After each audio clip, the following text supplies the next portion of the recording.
Okay, so we is kind of a stretch. Hey folks, how's it going? So funny thing happened on the way to the stream today. Not only did we somehow get set first in the playlist, but we also got set for an hour ahead because I don't know. I forgot to set the time. Totally my fault. Totally accept responsibility for it. So I'm here early just to keep you all entertained. Are you not entertained?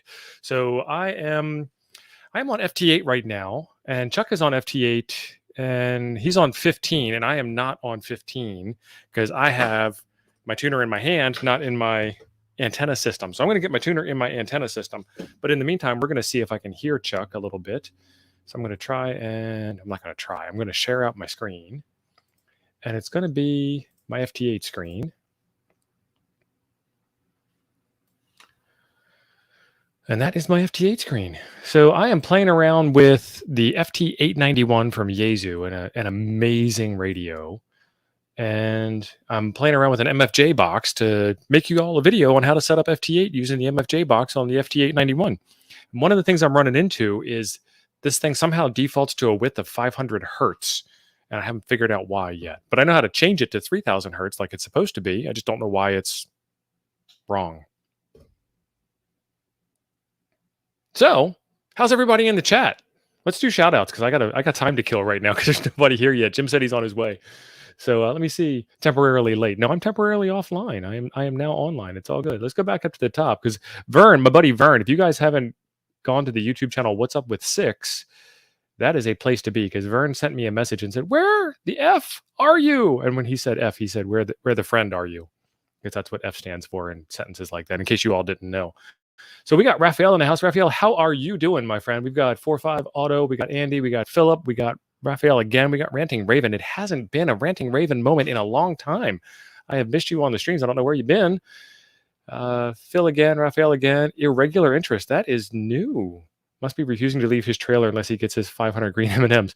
Actually, I did get the green M&Ms. It was the T-shirt was the wrong color this time. So I have this heather gray thing going on now. It's not flattering. I don't like it. What's up with Six? If you ever want to sell that, let me know. My wife was wanting one too, the TX-500. Yeah, and I think the TX-500 with the battery pack and the amp that's made for it is just sexy. It's just awesome. But we're going to have Yusef come on a little bit later. And if you guys remember last time Yusef was on here, this man brings a lot of energy to the table. It's kind of shocking. Like he's got more energy than I do, and that's kind of scary to think of. What we got? We got Dean. Welcome, Dean. We got the other Andy. Tio was playing in Discord. I was totally unaware that I had scheduled the stream to start. So I was just talking, just doing my normal thing. And it's probably HPC that's updating. Phil, let's see. Rocking in his chair. One more Wisconsin winter. Yes, exactly. In the fetal position in the chair, knees up to my chin. One more winter. I'm like, it's 45 degrees today. It's like kind of a heat wave. It's kind of weird. I don't know what's going on. And then it's going to be like 20 tomorrow. Not looking forward to that. We got Hamstick Eric. If they don't start soon, I'll be out of hamsticks before then. That's not a good position to be in. I have some hamsticks I can send your way, my friend. We'll make sure that happens. So we're going to talk about the TX-500 and the X6100. Both of those are fantastic radios. I've only heard about the TX-500, so I'm going to have a lot of argument to add from a position of zero authority on that subject. But the X6100, however, I do know quite a bit about, so we'll be good on that one. 10 more minutes and I'll declare WO. Definitely. Hams thrive on technical difficulties. That is true. Vern, where'd you go, man? I'm here. Yes, Xiegu has released 12 new firmware versions since 7 p.m. This will be awesome. Temporarily late, permanently offline. You guys are so harsh, man. What's going on? Brian, welcome. Brian WMAG. Brian is the one that won the power pole adapter for the FT891, and Brian was courteous enough to ham it forward. We are still looking for a new recipient of that. We'll do another drawing on Monday if I don't hear back from his designated ham. But at this point, I have not heard back from his designated ham. Burning Chimp, temporarily late.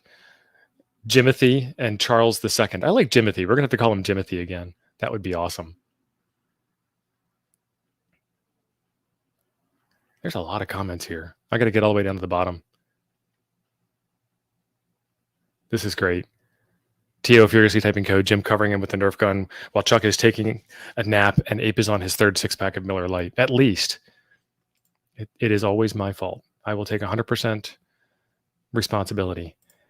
Is it 30 past or is it half 30, Andy? I don't know.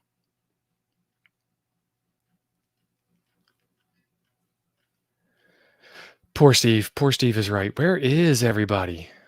Where is everybody? All right, so let's get over to FT8. I cannot do.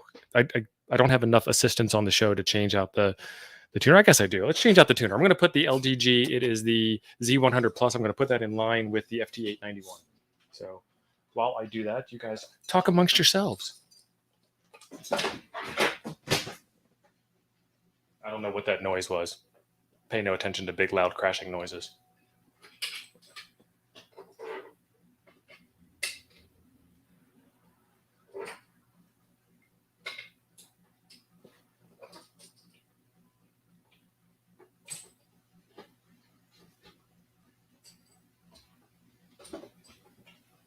So I got to plug the radio into the tuner. There's Jim. Welcome, Jim. Jim's like, I'm not ready yet. Back behind the curtain. I plug the radio into the tuner. Then I got to plug the tuner into the power meter. I got to plug the power meter into the antenna.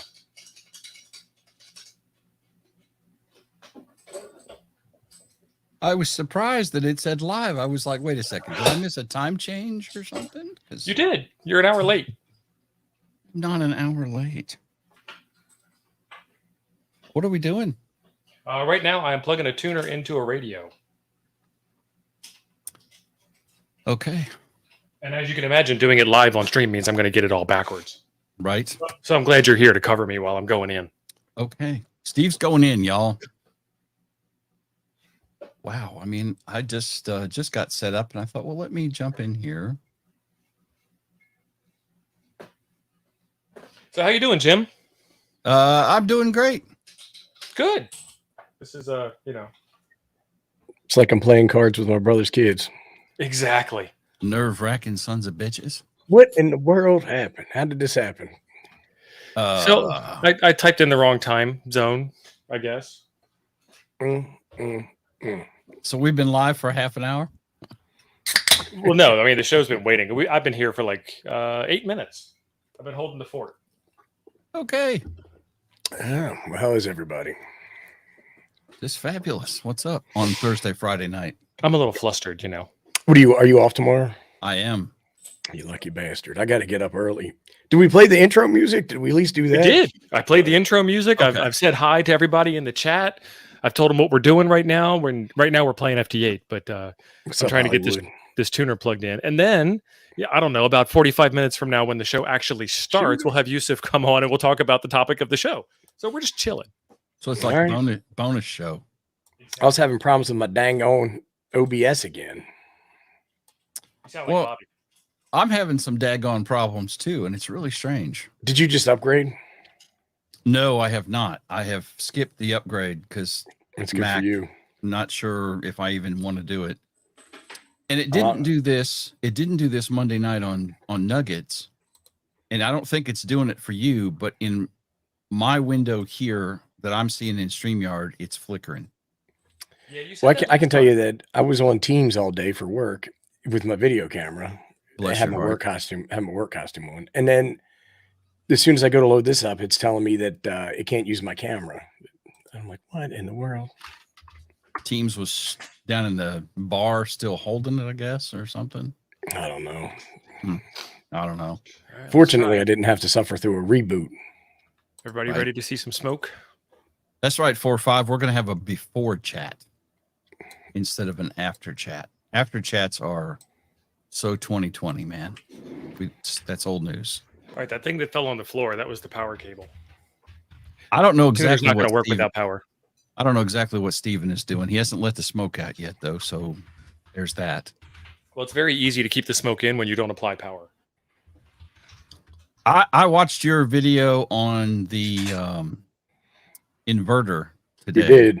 I watched the rest of it today. I watched part of it the other day. So what did they want you to do? Because I couldn't really tell on the camera. So with your preload. what they were saying is that I should take a big ass resistor, and I should wire that in series with my positive line, and then just touch the positive post of the battery or the inverter with the resistor and the wire on the other side to slowly charge the capacitors. Because what they were saying is that the capacitors could potentially require a large inrush of current that was hurting the battery. You know how my battery would lock up on me? Right. Yeah. And so what I actually think that there was a short somewhere inside the inverter. And so when I would hook it up, the short circuit protection on the battery would go. Now that batteries doesn't advertise short circuit protection, but doesn't mean it doesn't have it. Right. And that's just a wild speculation on my part. So the inverters people are saying you have to do that with their inverter to properly preload it.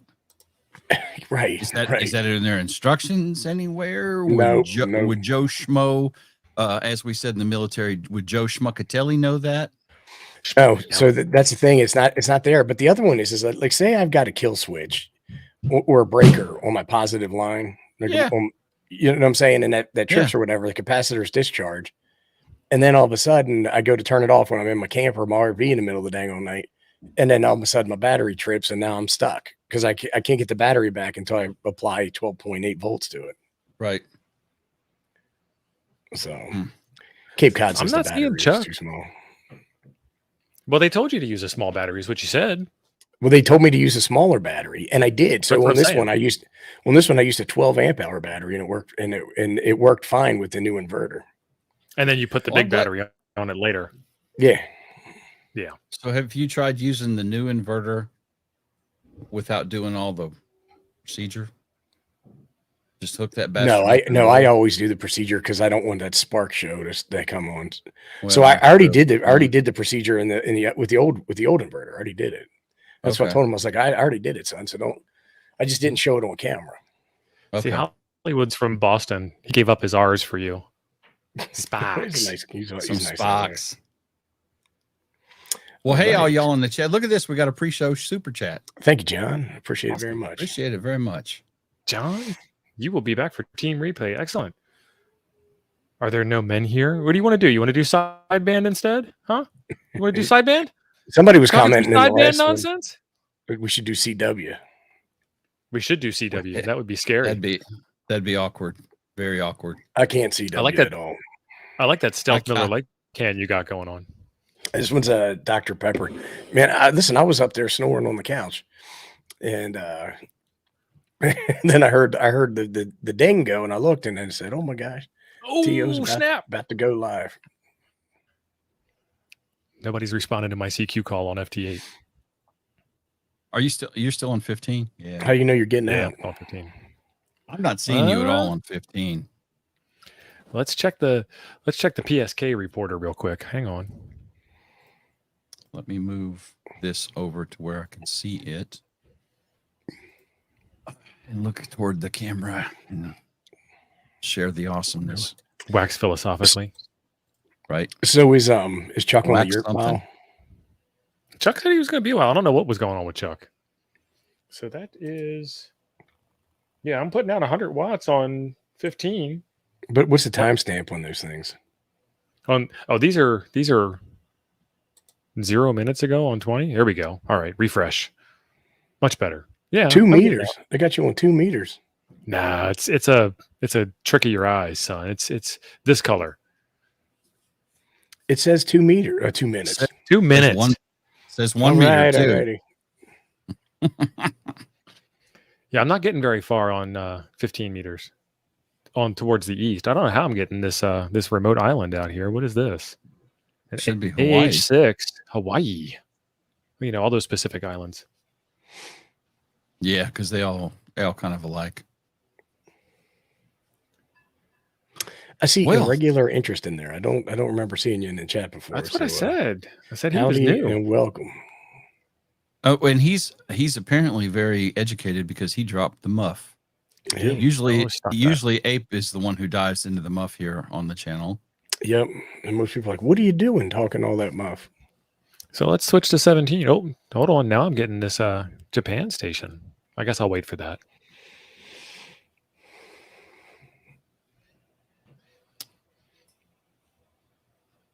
Hollywood says he's getting some 40 muff in MA. In Baston? In Baston. Park the car in the yard. I used to work with this guy from Boston, and we were in England. And they have some building there. It's like some fancy building. And they call it the Shard.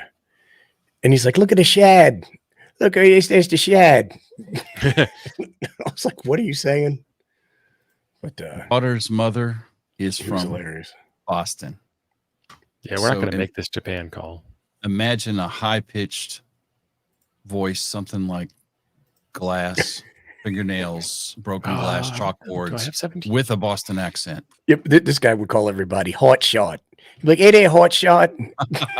It was just, I think he might have played it up a little bit. It was hilarious. Well, you got to. All right, so I switched to 17. There ain't much on 17. I'm going to drop the muff up in the chat. Uh-oh.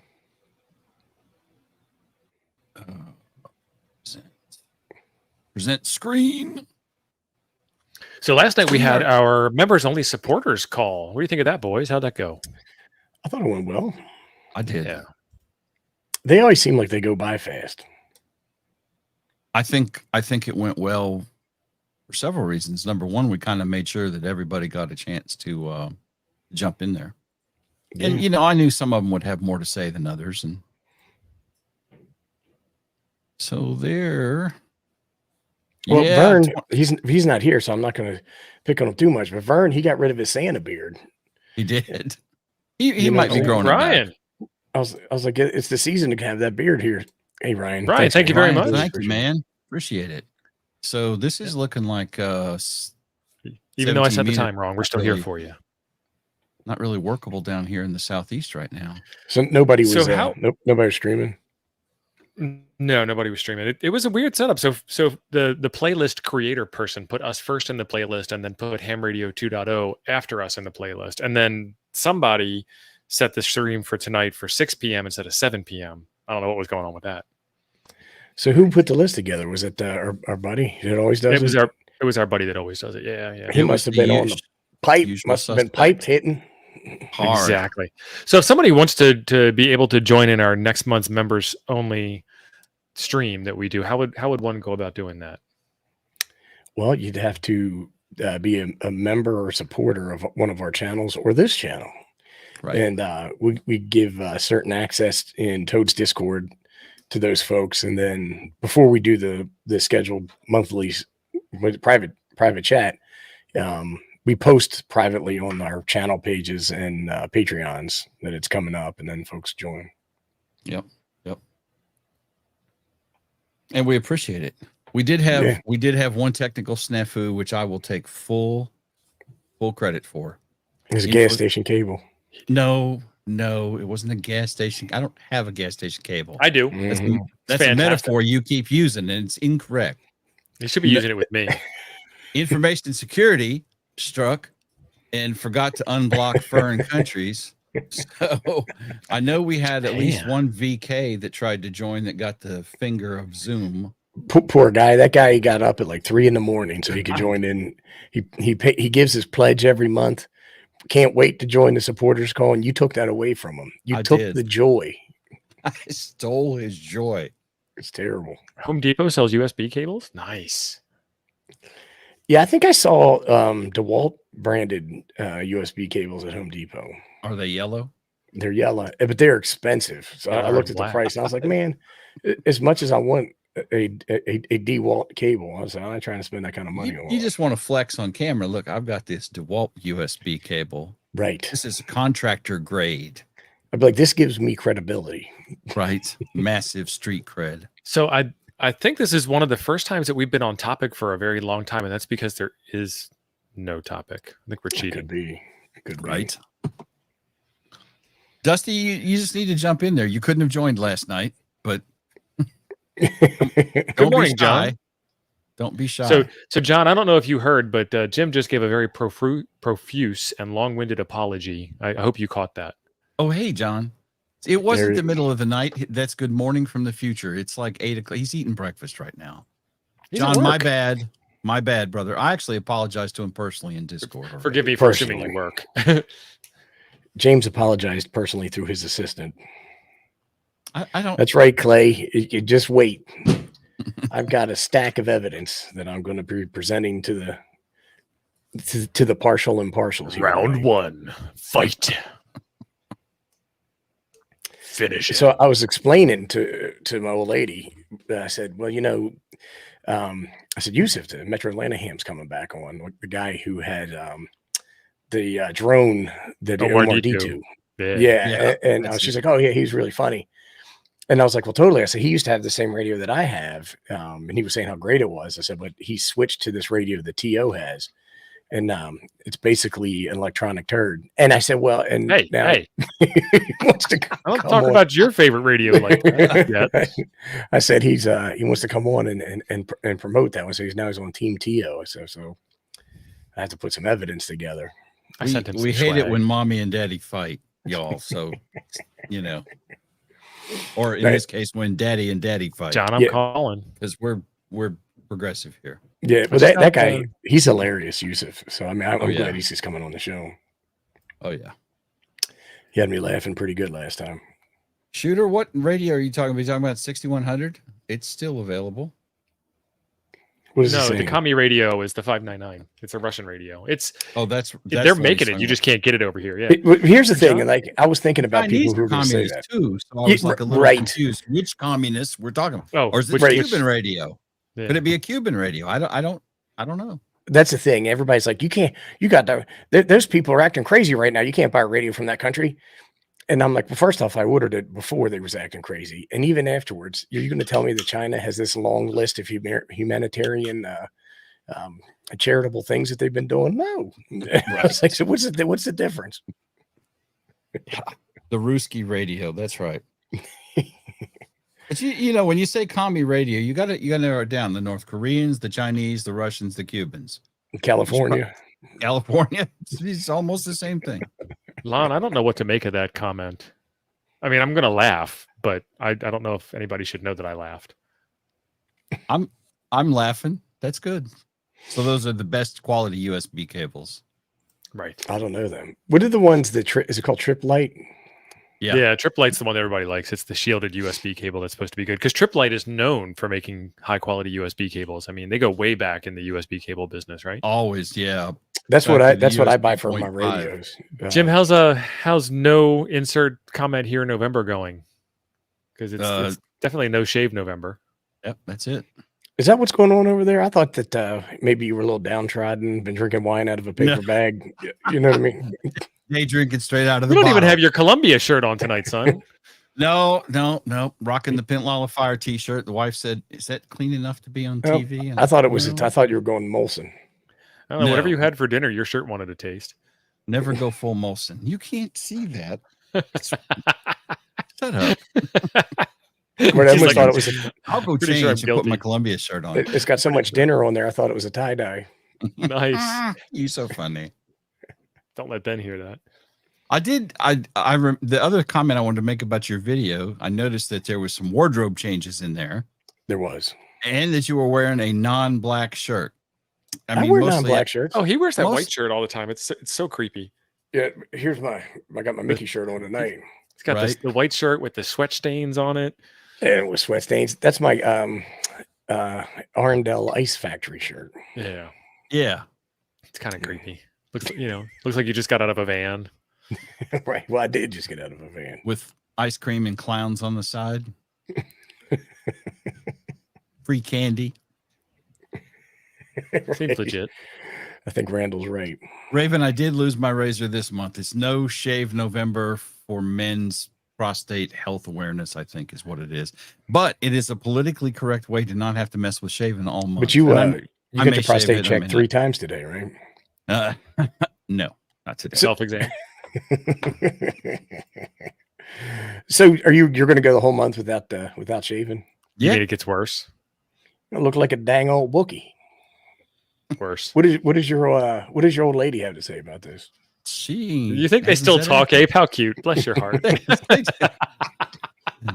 She has said, "Are you going to shave this month?" And I said, "No, it's for No Shave November to support men's prostate health." I don't think I could get away with that. You know what else is know something November month, right? I've heard tail. Yeah. No. So, I mean, that's definitely happened in the Perry household. She's not happy with the beard. Do you do this every year, or is this just a? No, it's just the first time I've ever gone the whole month. I normally only shave once a week because I don't care. I don't care the rest of the week. So I shave on Monday morning, and I don't shave again until next Monday morning. No effort. Yeah, that's good. That's right. Minimum shaving. I don't know how thick it's going to grow in. I used to have a fullish beard, but that was back when I started in the fire department, and that had to go. So I haven't had a beard in almost 30 years now, so not a full beard. And Josh says, I don't understand this. He has to shave his to grow it out, but because he's already got one, probably is what he said. Yes, you can't grow out a beard that's already grown out. Josh's beard is magnificent and thick. I'm a little concerned that this is going to just look like a wino with a hairy face. So you don't have to be concerned that it will look like that. Well, see, there you go. Because that's kind of the look you're rocking right now. Right. Hey, Chuck's going up. Oh, damn. Look at this. No, we're not ready for Chuck yet. What's happening, Chuck? Chuck's not ready for Chuck yet. We got the echo going on. He was still configuring his parts. He's still configuring his parts over there. Lon, you're right. No effort in November. That's my plan. Nen. Mm-hmm. I'm back. You're back. Oh, you're on the wrong mic. You're on the wrong mic, son. I'm on the wrong mic? Yeah. We're getting room sound, not mic sound. We don't have the smooth tones of Chuck. You sound like a high school boy. That's right. I'm not hearing that Barry White. We're getting condenser. Lewis vocalization. On the same mic I'm always on. We're getting condenser mic noise. You're like on the laptop mic or something. I don't have a laptop mic. Okay. I don't know. Let me look at it. Maybe your gain's turned up too high or something. Chuck got new internet and it broke his mic. Wait. Chuck's got a gas station USB cable. There you go. I don't know why you didn't think of that, Jim. It's hissing like a snake. It's like. Is it? Yeah. Is it? And you sound like you're talking in a toilet bowl. It's a webcam mic. Mike Smith is right. I do have a question. Does Yusef have the link for StreamYard? He does. Okay. But, we're early. Well, I mean, it's 13 till. That's why I thought of it. Let me go out and try something else. I'll be back. Right, we'll see you. You can't threaten us. Oh, I almost hit the wrong button. Sorry, guys. He's pulling a Jim. Like when you tell him that something's wrong and he doesn't want to believe it. Look, it's fixed. All right, 17's kind of dead. It's embarrassing. Thank God he didn't do that in front of Yusef. Really? I know. Hollywood sounds like a stock exhaust, not the flow master. That's exactly right. You got the flows, man. I got to find out what's going on with my antenna. I lost 2 bands on my antenna. On the DX Commander? I did, yeah. I'm hoping, I believe it will be cool enough this week, and I intend to get out and do antenna yard maintenance. I got to do some of that myself. I'm currently antennaless right now. You haven't replaced what did you have, a 10-meter dipole up that your yard guy whacked? Yeah, and he whacked the coax going to my infed. I'm going to be like, look, son, I'm going to have to straighten you out, boy. Mike paying up for that. And 8YO, we have not started the show yet. This is the pre-show warm-up round. We are being our own intro act. Right. We're having a pre-chat instead of an after-chat. But it's my fault because I got it so stealthy over there. He said he couldn't see this. He couldn't see the string, the guide line I had. He took out the guide line, and then which pulled everything down and snapped the one element. Well, whenever he comes over and pushes you off the lawnmower drinking beer so he can use it to cut your grass, you tell him where the antenna is. Going up in there. Now he's a great guy. He does all kind of stuff to help me out. There we go. I moved to 30 meters. I'm on 30 meter FT8. Making contacts already. Yeah, I know, because I keep getting ham alerts every time. Every time I got you and Chuck in there, so I keep getting it. I put in K8 ape, but that didn't really come back as a valid call sign, so I don't know. Yeah, it's not 8. No. Nebraska. Man, well, K6, I don't know. I No, just it's made it up. 9. In Nebraska, 9? I don't It know. depends. It depends on where you are in Nebraska. Okay, so where you are in Nebraska, isn't it 9? Yeah. How would you know? Okay, so FTA pops up this logging dialog after you're done, and it says you can choose the propagation mode, and one of the propagation modes is aircraft scatter. So does it sound different when you're running aircraft scatter? How do you know that you've made a contact in the minute and 15 seconds it takes to make a contact, that you bounced every bit of that signal off the airplane? I got zero idea. I Is would that assume that you're literally- using directional VHF or UHF antenna. Still bad? Yeah. Yes, it's terrible. You're using OBS still? Yeah. Go into right-click on the microphone selection and choose properties and see if it picked a different mic out from underneath of you. Like if it says default, your default mic could have switched. Oh, gotcha. Did you upload OBS? Yeah, they want you to No, tap I the didn't. mic. Then we'll know it's not that one. Tap the mic, Chuck. Yeah, That ain't, can't you hear ain't it. on that mic, Chief. Oh, okay. So, This Whoever's is why we idea don't let that the was, that Chief was a run good the idea. pump either. Just saying. That was a good idea Right. about tapping That that. was going here? that was Cape Cod. here we go. On in OBS in the middle where it has the mic. Right click on it, select properties. Oh, I'm in the computer stuff. Maybe not there. Well, since I said go to OBS, I don't know how you got into control panel. Jim, it's Chuck, tech do you support feel- do you nightmares. feel the I'm pressure? talking Just to Mom. good. I've been busy, man. Hang on. Now, what do I right click on? On your On your microphone in the middle. Like I'm sitting here playing cards with my brother's kids or something. You nerve-wracking sons of bitches. Oh, my microphone in the middle. I don't even see it. Share out your OBS screen. I'm lucky to find it. OBS. Close down all your tabs, son. You know what's legal in California. That's right, Paul. Because this thing decided not to work at all. Oh I boy. am not an Elgato fan. Chuck, were you smoking a bowl? No. By your command. By your command. I don't see the microphone you're talking about. I'm looking at OBS right now. Right. So in the center, it's got your audio settings. Right. Right click on the only one that should be there. Yeah, okay, I got it. Let me do that one. Okay. And then select properties. Yeah. it says focus, right? Okay. Now then it's got to be a StreamYard problem. Go into StreamYard and it's probably got the wrong microphone selected. This is Now what you're on normally slows us troubleshooting down. with Chuck live. Yeah, it's not quick, guys. Sorry. Oh, that's the wrong one. Billy Bob Thornton. We also have a tombstone thumbnail out there if you look in our videos. We do. We do. I'll be your Huckleberry. Yeah, that one's in there too. There it is, Chuck. Say Am I something. better?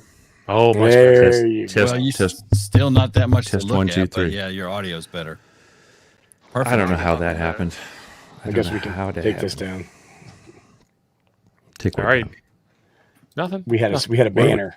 What do we do? I'm your huckleberry.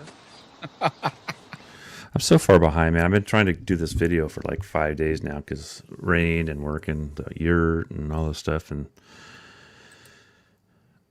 what's really good when you build an antenna and the first guy goes, man, you're 20 over.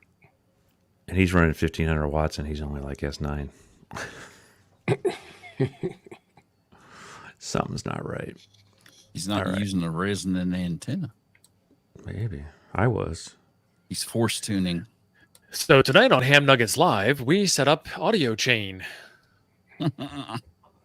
Oh, wrong day, wrong show. Sorry, folks.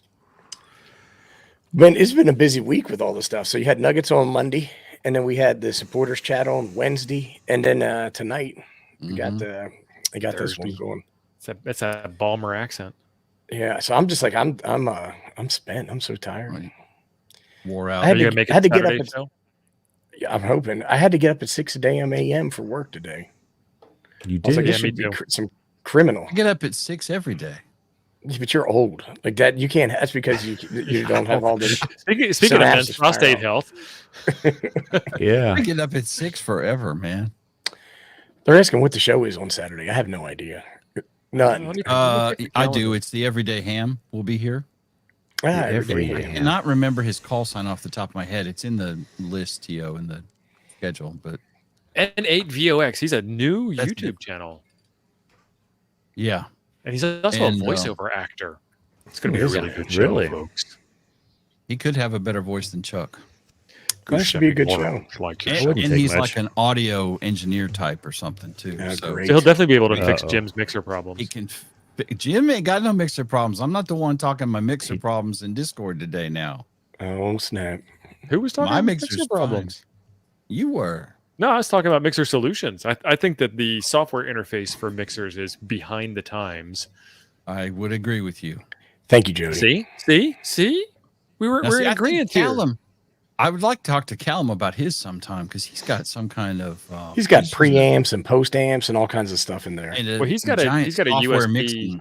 based software thing where he can save all kinds Yeah. of settings, and his looks like it makes a lot Yeah. more sense than mine. Hey, Vern. Vern's back. Thank you, Vern. Burn.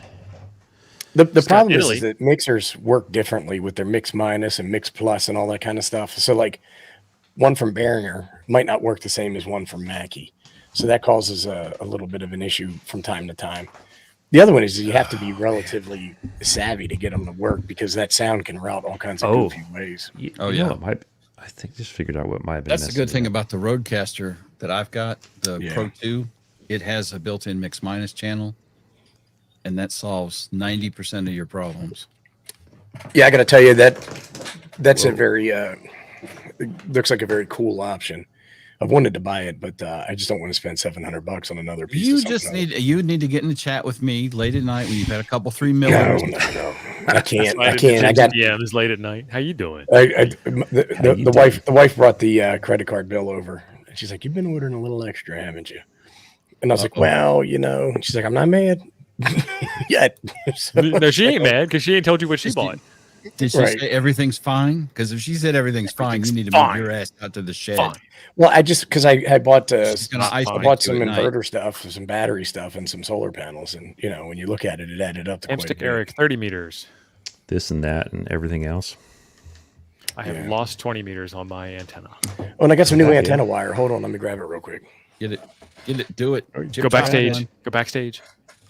I know This she is- went with the plain black background. tonight. Nice. Is there a reason? This is 4-gauge copper wire. Dramatic.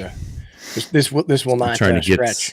you trying to get a little bit wider coverage. Yeah, it's not. It won't stretch or sag. Like it'll sag, you- but it won't stretch. So you're making fun of that, but tell them at home what that really is all about, because that's the skin effect. Yeah, well, I did buy this to make cables for to go from my batteries back to my inverter. Right. So I'll do a video on that. But when you're talking about the skin effect and all the other stuff, like this is super high count copper strand in here. And the reason you want a high count copper strand is it increases the amount of surface area, which helps your electricity get a little bit further. Like in the center of How many strands? Oh shit, I don't know. A couple. Start counting. I mean, it's a lot. We've got time. A lot. But you get more Super high ohmic count, though. resistance in the center of your wire, like the center of each strand. So that with more strands, you get more surface area and it's better conductivity. So Did you get that off the off Amazon? I did, and it smells terrible. Oh, Yeah. Ugh. I can almost smell it from here. Yeah. What is your actual start time for Thursday night live stream? 7 p.m. Central on Thursday nights. We're just filling up some dead air because this guy made a mistake and set it for 6 p.m. instead of 7 p.m. And there wasn't anybody on anyway. But see this copper wire. This is super stiff. Now it might be stiff because of the jacket. It's non-silicone, but this is what I was using in that inverter video, and I do think it's only rated for 95 amps. So when I was pushing like 120 through it, I think it was getting a little warm. So Mike is correcting us and saying that's the wall effect. And I will not disagree with Mike. I was talking about the I skin won't effect either. where the wider diameter of the antenna element wire creates a more broad-banded antenna. It's 4 It line. is. And you don't even need it to be solid wire. It can just be literally, I mean, they call it the skin effect because it rides on the skin of the wire. You got to see what you use conduit at work. How wide it is. Let me tell you. Not Fence that I'd pipe, use yeah. that. Yeah. We have a guest tonight. We do. He's just not here yet. Yeah, what's up with that? I don't know. So you had the I wrong will send him a time. message.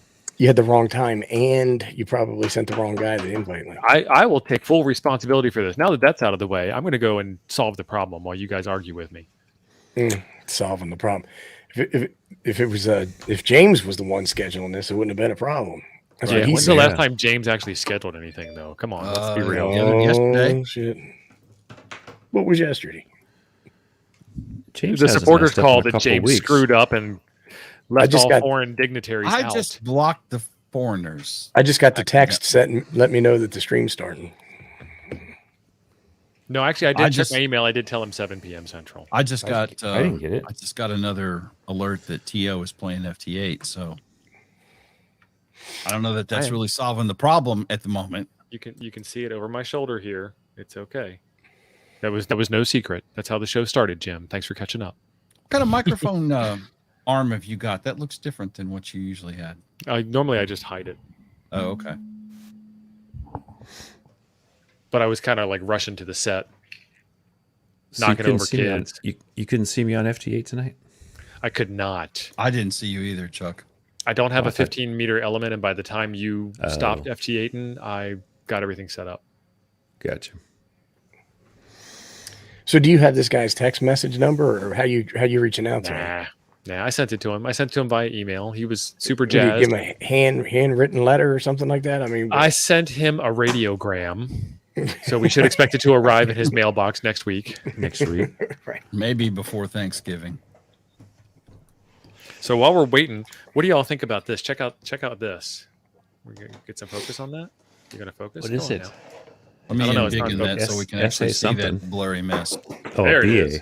BAJEI. Bahe, Yeah, but look at the frequency on that. By Jai, it is 3 to 30, 3.5 to 30. You got 6 meters on there. You got your FM broadcast on there. You got YouTube. There Oh, he is. here he is. Here he is. Yeah, I mean that's So- what is that? Oh, it's your tuner. It's actually an antenna. It comes with a whip, and then if you wanted to, you could get fancy and put a piece of long wire on it instead. So this is a review that's coming up on the channel here pretty soon, and I just want to see if it's going to do the thing. It's been All raining right. too much. Here he is. Yusef! Well, Good evening, everybody. What's up, man?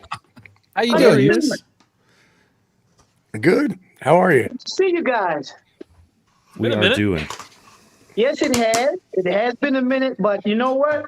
It's been all love. I've been watching you guys' channel. I've been learning from you guys, and I've just been playing some amateur radio stuff. Oh, he's all that matters. buttering us up because he was late. So he's like trying to get Trying on to the get out good of side. trouble. Get out of trouble. That's right. Getting out of trouble. Yeah, having some technical difficulties, but I'm moving and I'm grooving and I'm ready to rock. We've all had technical difficulties Are you ready to rock? tonight. Right. Yes, man. I've been doing some beacon work. I haven't been able to get beacons like I'd like to get them. I'm not too happy about that. You know, it doesn't What are you matter how many using, Whisper? times you respond to their message; they are not calling you back. Right. I've Sons just of been trying guns. to listen to them. I did that. Oh, me too. I called Antarctica over and over and over, and then I figured out it was a beacon. So I was like, why is this jerk not answering? Somebody came on the frequency and so- told me this is a beacon. They're not going to answer. I was like, oh no. Did you see the Rick roll that somebody did on FT8? Did you see that? Yeah. Yeah. I saw that. That was awesome. Yeah, I got so many projects going on right now. It's ridiculous. Well, what you got going on? Tell us about them. Shall we begin?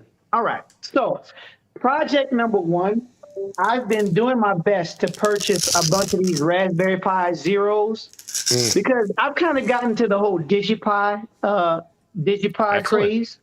Yeah. And deal. I forgot the guy out in California. He's I've been following a lot of his work, and so You mean Chuck? I believe so. He plays the guitar sometimes. Oh, you're talking no, about I the know. Digi- Ukulele. LYW? Yeah. Yeah, Mr. LYW. Yeah, Yeah, I he's really awesome. like his content. For some He's happy. odd I reason, like man, it. these QRP SDR radios, they've really stolen my heart and gotten me into doing a lot more digital. I've been Here comes playing around with WinLink a lot more. Nice. It goes to WSJTX is a very bad addiction for many hands, but the DigiPi thing has gotten me into the Raspberry Pi Zero, the 2W. Now I've ordered 2 within the last month, and I haven't gotten them yet. But you get the picture. You know what I mean? Yeah. And so I'm working on iGates. I'm working on a DigiPi, but I'm also working on a DigiPi / 7-inch by 2-inch LCD monitor with a 3D printed arm, so that it can sit on top of the QRP radio, the 6100 in particular, and I can kind of run digital mode, self-contained. So, Yusef, I've got to address the elephant in the room. What happened to the Lab599? Well, I thought that radio folded time and space, made your hair grow back, straightened your spine, and won the war for the Allies. Well, as we John, say, I do. as the young people say, what had happened was I got my hand on the Xiegu X6100, and it blew my mind. Okay. I'm speechless. Yeah. Well, let me begin. And I'm glad that you asked that question. Let me begin. Let's get ready. No, I can't say that. That's copyrighted. From a functionality point of view, the X6100, when you set it on the ground on a table, it sits right there at about, a 35, 45 degree angle? 37.2 to be precise. Yes. Yeah, exactly. I guess it is a little low angle. I'll give you that. Because you opened up a can of worms. I'm about to begin, because a lot of TX-500 people, man, they got kind of bent out of shape about that last one piece right of commentary here that I did. Now, here's the deal. We all know QST did basically a lab review of the Xiegu 6100. And we talk about premium radios, and we talk about the premium internals, the QC, the quality control, this, that, and the other. But that wasn't what my review was about.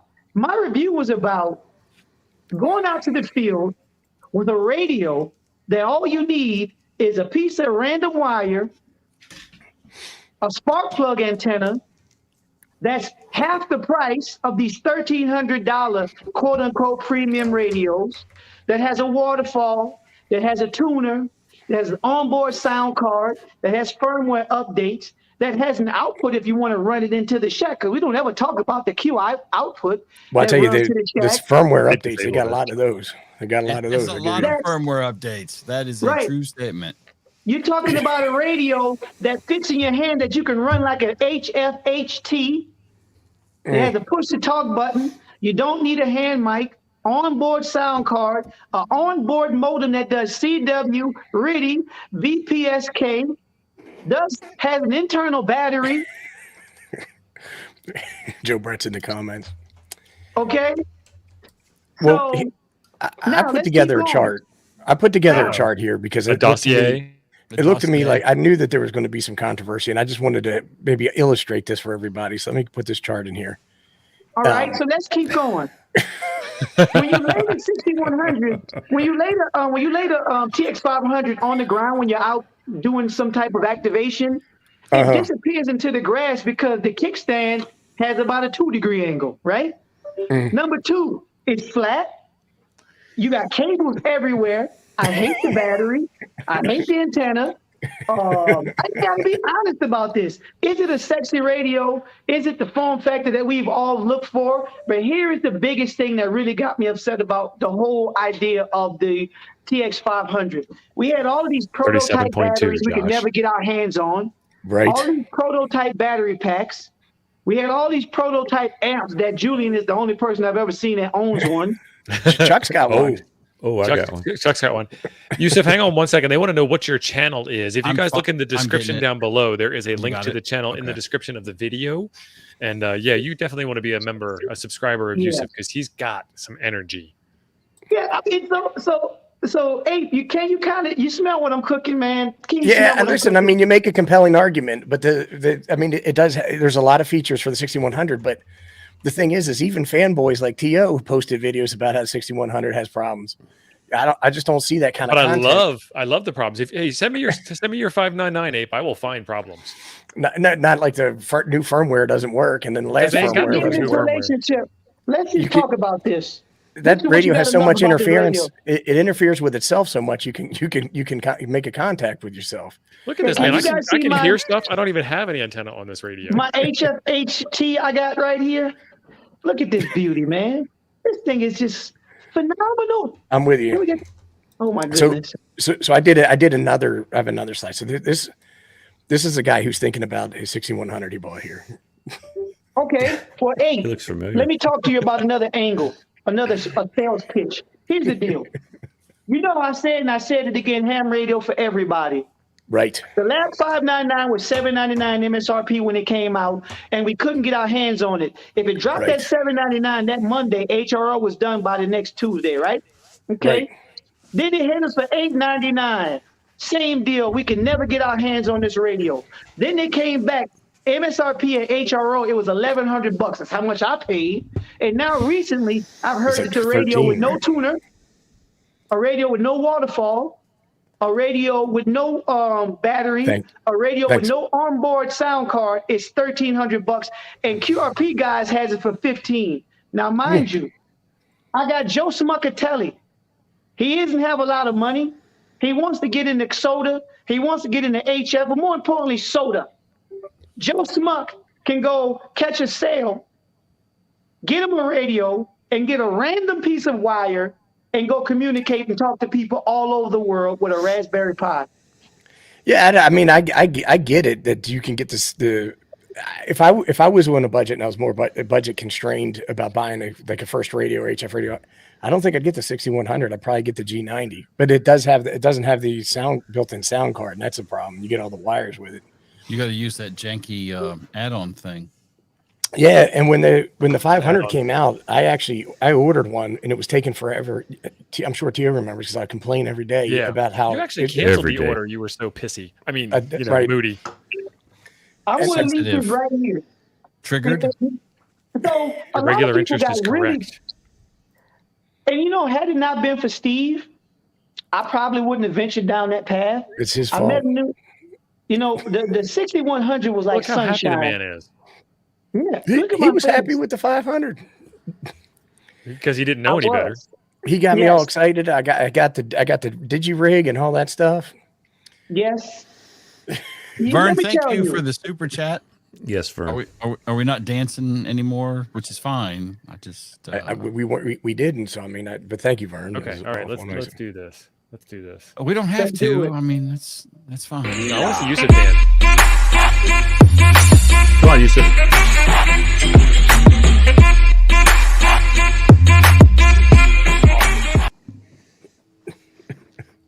You need some energy right there. That's original. That's Pee-wee's dance. Right where he does that.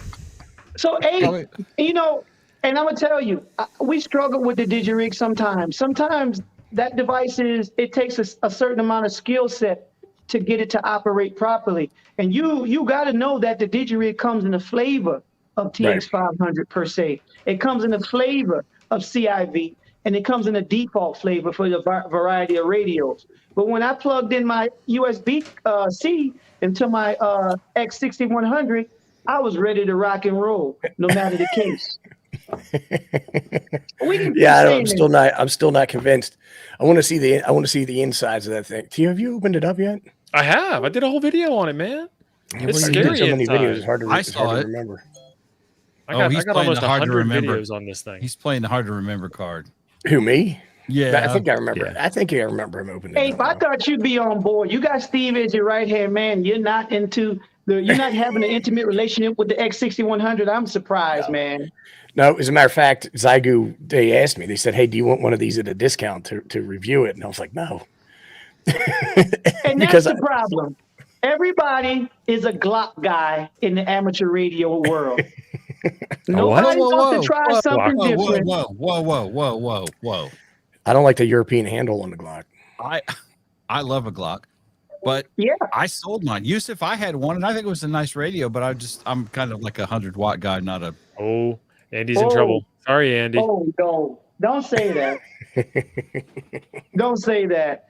I mean, I got four. I didn't need another one. Oh, you were talking about radios. Okay. Oh, we're So talking he's- about Tango Oscar Mike now. He says, "Do you guys not see what happened?" I don't know exactly what happened with Tango Oscar Mike. I think we He got asked him a set couple. up. Asked him a couple questions. His broke, right? His 500. Well, but Hey, guys, stuff breaks, man. can everybody help me just clarify one thing? I'm not anti-Lab 599. I still stand by that being a beautiful radio with an outstanding form factor. But after time in the relationship, after having spent some time in the field with it, and having a radio with an onboard battery and an onboard tuner and a built-in sound card that's half the price, it was hard to not love to learn the 6100. It's hard to.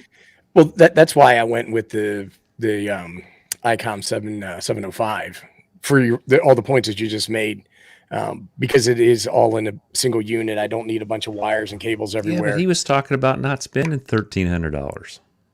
He was. Yeah. There was So a he got you time at the there, time man. where I Hey, recorded come on my now. video where the 6100 was $579 with an external speaker. So why is everybody overlooking that? These radios are up into the $1,500 for a QRP HF radio with no. Now Lost with your no audio, sound. With no You sound. must be on that 599 stream connector. No Your audio, audio's buddy. gone, Yusef. I think He he's must froze. have the gas station Oh, no, he's USB not cable. froze. Is that a gas station USB cable? We do Still not hear can't you, hear you. brother. Still can't hear you. There we go. Nick is right. Fresh. All right, you still there, guys? You're We're here. here. Okay. So that's the muted. issue. Is I want to, Steve. I want to stay on track. I want to stay on purpose. I You're on want to the wrong talk about show, ham radio being for everybody. And I just think that where are we going in the world where radios are $1,300 to $1,500 that don't only do 10 watts? It's crazy, man. Yeah, it's a fair. It's definitely a fair point. I don't disagree with you. And I don't think that the 599s is for everybody. But I mean, come on, man. You got like 14 different filter settings on that thing. It's got an amazing front end, incredibly low power consuction. I don't know, man. First you're talking about muff, now you're talking about front end, son. This is not that kind of show. I'm just saying. I don't know. It's pretty. Let sweet. me tell you, as a scrappy new general ready to do soda, I don't care about the front end. Because there ain't nobody there to overload it. No, well, okay, but sometimes the receive audio on it's fantastic, right? I mean, you got to admit that. Hey man, I'm not trying to be listening to Phil Collins in the studio. I'm just trying to make some contacts. I'm trying to get my groove on when I'm out there. But think about this, guys. My good buddy W4 UIE Sarge, one of my local soda bros, he says, what's going to happen to the big guys with these $1,500 radios when Xiegu drops to 6,200? What's going to happen then? When all the bugs are worked out, it's all and that over. radio is at about $599, and all of the what do you call that? The trial and error and the growing pains of the 6100 have been resolved, and they got us on a more powerful, more robust Linux radio. What are they? But they said do the same. They said the same thing about the GSOC. They said once we get the GSOC all worked out and everybody this and that, and then it never got the GSOC worked out, and then they came out with the 6100. Tio, how many firmwares you put on that thing? Seriously, how many? At least eight. Eight. That's all? I But you think know he's what, I Steve? think he's underselling that. I think it's I probably do too. twice that. I think it's more like 12 at least. At Hey, least. because of Steve, I just got the most recent update. Okay, I love having UTC and local time right on screen when I'm making contacts. Another great feature. You can Makes do that it with the easy to log. 705. Two clocks? Yeah. But you know what, 2.8? A 705 is what, $13.99? Yeah. I honestly keep my 705 in the shack. I bring this out to the field with me. You know what a lot of guys are doing with this radio too? They're putting it in their lunchbox, Returning it. and they're bringing it to work, and they're activating outside. Bring it to work. Yusef, you got to I get this have- carry handle set up, man. Yeah, Check this that's out. Jazzy. Yeah, look at that. Ooh. Looks like a man. That adds at know. least. You that keep adds trying to at show it. least He double doesn't the see it. value on that radio too. Did you crochet that yourself, Tio? I did. Was that like It's like macrame? macrame. It's like macrame. It was hard. You guys, I did it Fast live You know what? on video. That's like having one of them dang on 550 cord bracelets. If you get to the SHP, stuff hits the fan, you can take that loose and save his life. Yeah, 6 hours later, you have it undone. But you know what, guys? Hope he's not bleeding to death. I've been reading those updates. It looks like they're actually paying attention to what people are saying. Yeah, they're trying. Who else is doing that? So Eric, you are correct, because the G106 is actually a really nice radio too, surprisingly. Come on, son. I've been getting a lot of private messages from people who actually say, I secretly love Xiegu radios, but I don't want anybody to know. Right. Oh, hey, man, I like the G90. We're going to have to do some dancing real quick. Thank you. What are you doing there, Tio? Thank you again, Vern. I didn't touch anything. Do it. Play it up.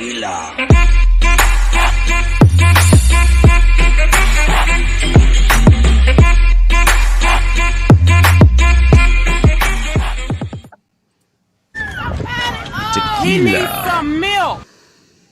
All right.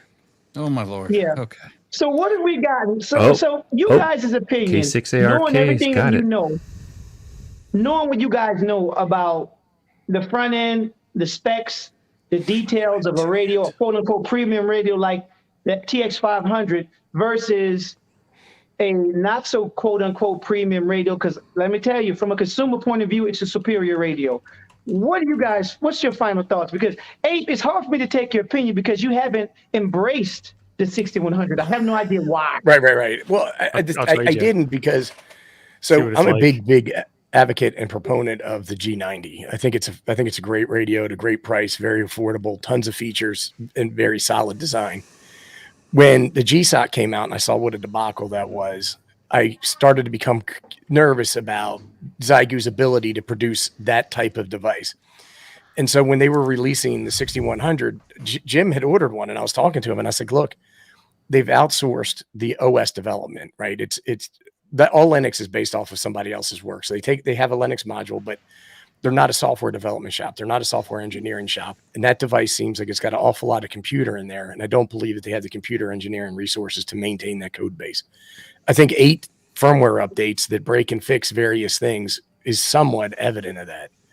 When I ordered that and we had that talk, one of the selling points of that radio was Bluetooth, and was DOA on a brand new radio, and it's they're in big letters that it's got Bluetooth capability, and shit didn't even work. And I think it was advertised in Wi-Fi as well, which did not work out of the box. It does not. Wi-Fi works now. What? Yeah, Yusuf. The 75 firmware updates later, it did start working. I just don't think that other stuff. Probably. I don't think that Xiegu has the engineering resources to produce a product that does everything that thing could deliver. Well, all I can tell you is this: whenever I grab my book bag, my 705 isn't in the bag. The TX-500 has been sold, and whenever I grab to go out and run out, I grab my 6100. That's all I'm saying. I think the hardware. Now, Yusuf, I don't know. Ape probably disagrees with me, but I think the hardware on it's not bad. I don't think the hardware is bad at all. But I'm with Ape. I don't even think it's that bad of a. I don't think it's that bad of a radio either, to be honest with you. But the software development team that they're using does not speak radio, and it's just there's a big disconnect between what that hardware is capable of and what those guys have got it working on, and that's evidenced by the firmware updates that come out. So and I wonder. My mother always taught me, here's the deal, guys. You get what you pay for. Because if you want to talk apples for apples and oranges for oranges, in essence, the TX-500 doesn't compare to the IC705. If you're going to pay $1,400 for a radio, of course we're going to have this level of premium quality and content. But what we're looking at is a radio that costs half, that does exponentially more than some premium radios, and it's a work in progress. By me purchasing my radio, let's say 10 months after the release, I didn't have a great deal of the issues that people before me had. Number one, you had people like Temporarily Offline who were putting in a lot of the work in the beginning. They made it fun. It's an open source, fun radio. That's what amateur radio is all about. Homebrew, tinkering, being smart, messing around, having a good time. for half the price. It's like we're not identifying with the reality that we had a super fun radio. My 705 has been relegated to a shack radio now. So I mean, that's my argument. That radio has brought tinkering back into ham radio. The 6100 has made amateur radio. It's brought tinkering back, and that's my argument. And as a result, I've picked up more Linux skills. I've recently purchased the Arduino. I've opened up my tinkering lab. And because of a radio like this, it's brought that aspect of amateur radio stronger in my life. And as I always say, amateur radio makes you smarter.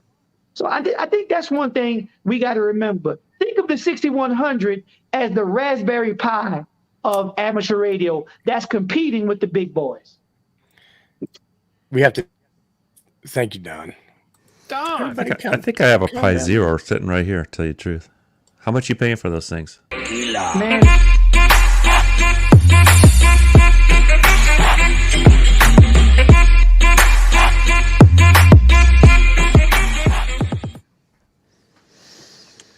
Yeah, I think I can agree with all that.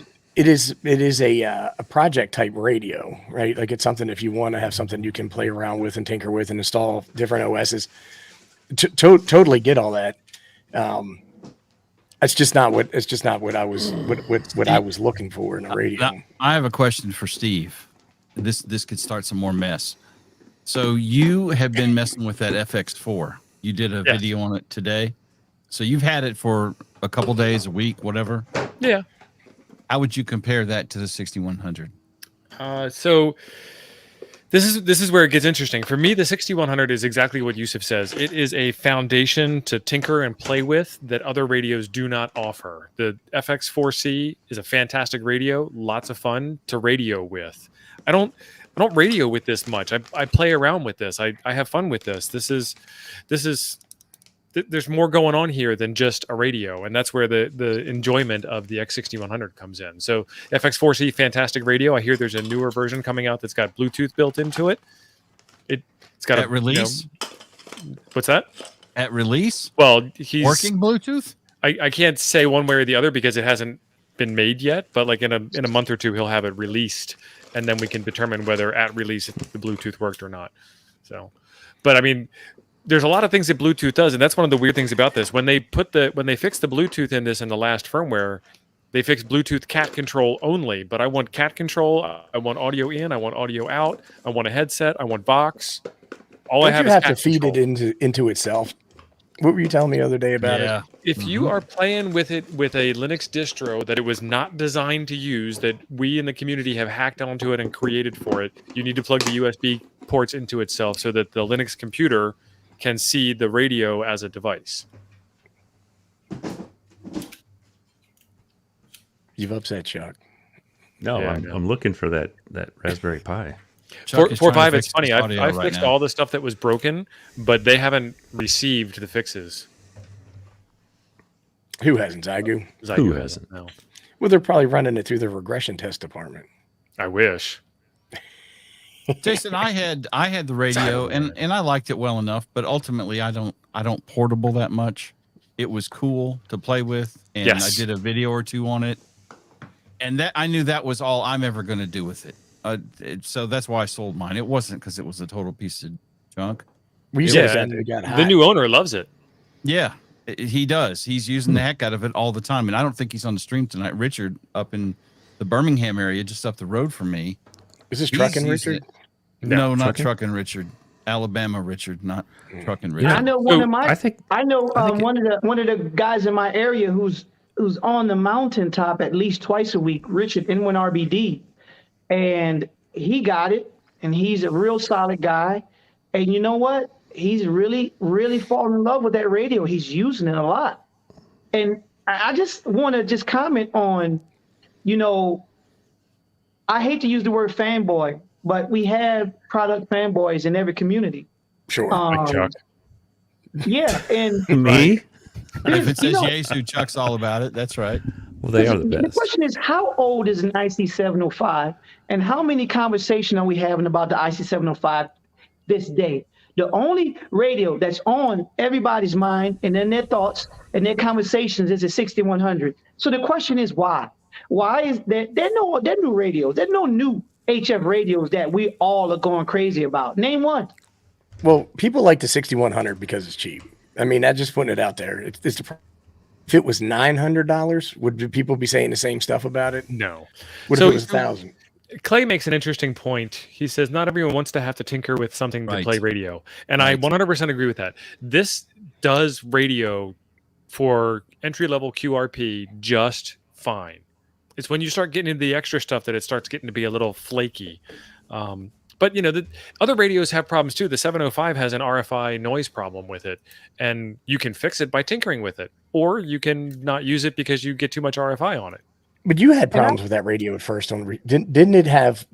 It was picking up like spurs, or was generating its own spurs. That was not mine, but a lot of people do have that problem. I've never had that. I've had that problem like once or twice, and I can't replicate it. It disappeared. And I haven't had that problem. And I noticed that I talked to Richard. He's had it, but it hasn't been something that's affected his activations. So out the box, this is still a good radio out the box that will work for somebody who's just ready to get some RF downrange. So, but once again, what other radios are we talking about, guys? How old is the IC705? Right now, we got that new. You know, what's the new radio that ICOM has come out with? The one that does satellite. It does 144. The 905. I mean, who's really going to buy a 2 meter, 70 centimeter satellite in $2,000 radio? Because I'm wondering how much it's really going to cost. It's expensive. They have that. Are you talking about the 9700 or the 905? The 905. I think it's going to be 905. Yeah. Yeah, that's going to be more than $2,000, I think. Yeah, I think so too. There's a $35 reservation. The 9700 is what, 1600, I think. Happy anniversary, Renee. Brand new, something like that. Renee, your husband will love this radio. And most of the Linux guys I know, they are just ecstatic with the 6100. Ecstatic. Right. So this radio is around $600. This is like nothing to worry about compared to like the 705. I had to put some thought into getting a 705. It took me a minute. Me too. It took me 2 years. Yeah. Maybe almost 3. Somebody blessed me with a good rate on the 705. I got a bunch of accessories. I got a Bluetooth microphone. I got a case, and I got like a Pelican case for like $1,000. So that's nice. I had no other choice but to get it. Right. $629. I mean, I think if you're talking QRP radios, and Yusef, I know that I could be speaking heresy here, and please forgive me, because I know you are a prophet of the 6100. But I think there are equivalent radios. I just found one for $50 in the cost range of what for $50 of the 6100 that that do the same thing. I will give the 6100 a screen that's better than all the ones I can think of, because the screen on the 6100 is awesome. Thank you, Raven. But you have the FX4C, you have the G90.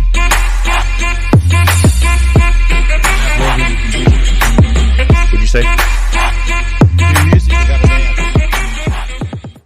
It's so hard to dance in Foursquare. He needs some milk. Y'all can't see the hips moving down here, man. Raven says cheap does not mean quality. True. Let me tell you guys something. I'm a firm believer. So hold on. So my point was, other than the screen, which is awesome, it's a beautiful screen on that radio. And a tuner. Battery. Built-in Linux operating system. Never mind. I'm almost ready to pull the trigger on one right now. There are other equivalent radios in that price bracket that may appeal to someone also that are not bad radios. They're not bad. Please name one. The FX4C, the G106, the G90. Oh, out of all those, I'd take the G90. But if you were hiking and sodaing and stuff like that, you want something lighter than the G90. I give you that. KX2. 26 gauge. The 5105. The 5105, the predecessor to the 6100. I had one of those. What? I loved it better than I like the 6100. Yusef has sold me on this because I just found one that's worth every penny. It's $48.99 plus $14 shipping. Oh my There God. you go. Brand All new. in, Chuck. All in. From Sri Lanka. AliExpress. I'm It not, is I'm not AliExpress. saying 100 is a bad radio. I'm just saying there are equivalent radios out there. It's not a special snowflake. You gotta Other buy than the 10,000 of them, screen. Chuck. I I'm should. so comfortable with you making that comparison to radios that's within the same price point. They compared it to a premium radio because a wise man once told me I'd rather have a Taurus on the nightstand than a Sig in a layaway. That's all I got to say when it comes to the 6100. I thought you meant I mean, Ford it's a fair point. Y'all driving me to drink. I'm about to crack my Miller Lite. Oh, you know what? It was a scam. It says everything about a 6100, but they're selling the microphone for $48. That's actually not a AliExpress bad does price. that. Those sons. Oh, never mind. Well, AliExpress does that. 588 though. The Veneer C. I guess without the microphone. Oscilloscope, You and it said guys see- $14. It was just for the Do probe. you guys see any new QRP radios hitting the market anytime soon? That's a big question that I have because I love SDR QRP radios apparently. I bet you Yaesu's going to be doing one soon. Yeah, there's a Xiegu coming out. Oh, there might be a Xiegu coming out. Let's talk soon. about it. I can't What talk are we about looking at? 10 watts, 20 Can't talk watts, about it. built-in tuner? It's probably, I would say it's probably 10. Look at this, So Renee. we're looking at a Thank you. 10-watt QRP radio. Will it Thank be you, in the Renee. same form factor as the 818 or the 817s? Yeah, I'm not a fan of those. All right, hold on. Here we go.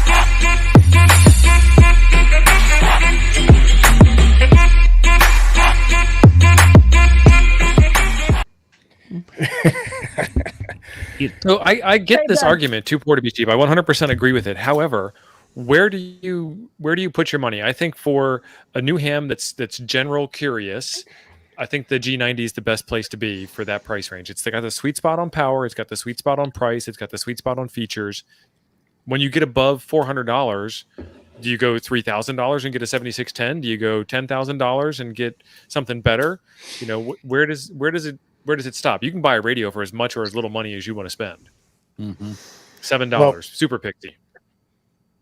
Yep. But here's the deal, guys. A lot of wise people always say, buy once, cry once. And I'm a firm believer of that. I've always had good radios. My first radio was an 891. My second radio was an 857. My third radio was an IC705. I got a TX-500. I have an IC706, and I have a Xiegu X6100. Buy one, cry once. I understand that. But here's the deal, guys. I have a 6100, and it is my most favorite radio in my shack. It is currently my most used radio in my shack. It is the radio that's in my hand and in the back of my car, and it's on the top of a mountain now. Why do we have to keep labeling this radio as a cheap piece of crap when it's working, and it's working for a lot of people? Because I know people who sent their TX-500 back to a local place in Arizona to get repairs. And here's the deal. I bought a 6100 from a friend of mine, okay, used. I have never had an email or a contact or spoken to Xiegu once in my life. All I am saying is from a consumer experience, I've enjoyed this radio thoroughly. And I just don't get why we have to box it into a category of UV5R. I don't see why. You know what? Yeah, I'm not to putting this it in day, that. I'm not putting it in the box of UV5R. I just think it's an overly ambitious project for a company that's got limited engineering. And I don't see any reason. And I told Tio from, I was like, to me, this is a project toy, experimental play radio for a second radio. It's a toy that you can radio with. It's not a radio that you can like save the earth with. But you know what the biggest argument was? Everybody was so upset that I was selling my Xiegu. I was selling my TX-500 because everybody was waiting for the zombie apocalypse, and they were like, "Well, if you get wet and the zombies are trying to kill you, the TX-500 is going to save your life." Yeah, you know what I'm saying? Hit somebody with it, right? That's people who are LARPing, playing role playing. The thing is everybody's like, when in the event of a disaster, like an EMP is going to take that out, even though it's got the aluminum case and all that. I agree with you. The fantasy of that you're going to be some lone wolf survivor on a mountain with your TX-500, that's crazy talk. And I got a lot of that. And I think that was a lot of people's reasoning for why would you ever sell this waterproof radio? It's going to save your life. in the post-apocalyptic Mad Max world we living in. And I was like, bro, it's just a radio. You got to sell and buy, swap and trade. But more importantly, let's not forget that amateur radio is all about fun and enjoying yourself because it is a hobby. And I had some separation anxiety selling it. But once I did, I went and bought a dang on DJI FPV drone. Omar D2, he went over to the dark side no matter how much I tried to teach him. And he became like Darth Omar. It's terrible. Well, Adam's going to let us know what else is waterproof. Thanks, Jody. Jody hit it on the nose. You know, it's like I think the Mojave repeater is they got the whole tactical thing going down with Tactical Citizens 1, 2, and 3. You know, and maybe the TX-500 is the last boss. You know what I mean? Yeah, I think the thing is people probably get upset though because everybody wants not everybody. A lot of people want a TX-500 and can't get them, and I think that's probably more of the emotion behind people thinking that you're nuts, saying that you like the 6100 better. Because here's the deal too. Here's the deal, bro. You got all these fancy tuners and amps. You got all these prototype dang on backpacks. Sometimes you can have $5,000 in your pocket and you can't buy anything. You can order 6100 and get it to your door. Sure. Yeah, I agree. Like I said, I think that the big thing is the 6100's price point. But for me, I wasn't willing to invest that much money into a radio that I know I'm not going to sit here and tinker on it and take it apart and reinstall OSs and all that kind of stuff. It's not going to do it. So that aspect of it doesn't appeal to me. I've got the 705, which I got the 705 because I couldn't get the TX-500 and I wanted a new QRP radio, and then only recently got the TX-500 when I saw that they were in stock. How much did you pay for yours, if you don't mind me asking? I don't mind at all. I think it was $1,100 is what I paid for it. I heard that $1,300 now. Yeah, I think that part of that is the price gouging of some of these vendors, knowing that they can run up the price just given the state of the global economy. You know, Ape, that video has to be really good because I ain't seen a video from you on it yet. I've got 2 videos on it. 2? You've had it for what, 2.5 years now? Which the 599? Yeah. I've had it for maybe 6 months. Oh, you had it for longer than that. Maybe. No. So, but the thing is like, I also want to talk a little bit about use cases of radios and stuff like that. Like there's people go out and buy the 705 and people can buy whatever radio they want. If they're having fun, that's what's cool. But they'll buy the 705 to take it SOTA operating or POTA operating, and they only do SSB on it, SSB voice. And it's like the idea behind the 705 is it has a lot of those features that you were talking about, Yusef. It has GPS in it. It has Wi-Fi. It has LAN. Those are all features that you would use for more types of operation sideband. But if I was like the biggest problem with the 705 is what the heck is DPRS? Can I just get APRS? Yeah, I'm totally agree with you. It's ridiculous because if you are going to go out SOTA and POTA, you want to announce yourself via APRS, right? You want to do the spotting.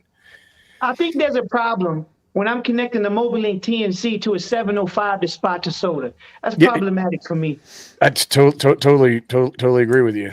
I think that I wish that all the radio companies would get off of the proprietary bandwagons and get into universal standards. I think it's ridiculous. Well, the Doomsday Radio does all of that. Don't forget the Xiegu 857. And let's talk about this. You know what? I don't need to have that conversation about all band, all mode, QRO radios. We don't need to go there. I'm going to change the subject. But on a lighter note, I was telling Steve earlier about an initiative that I've been supporting, and it's through the ARRL. It's the Teachers Institute. Mm-hmm. And I want to share with the community that if you have any educators in your family, the ARRL is offering teachers from kindergarten to 12 a free 1-week training session to get teachers certified so that they can have a wireless technology STEM program at their school that's basically amateur radio.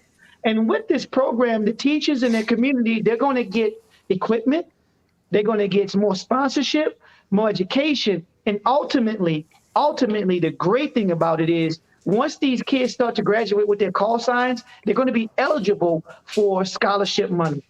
Hardcore cash. $500,000. That's awesome. Money available. Yeah. So, and the reason why I appreciate you guys let me come on and speak is because I've been trying to share this information with everybody that I can that's willing to listen, whether you're a homeschool program, whether you are a middle school or a high school. And guess what? Whether you're a lady, whether you're a man, it doesn't matter. They're going to teach you the basics of electronic theory all the way up to you guys are going to be finding out some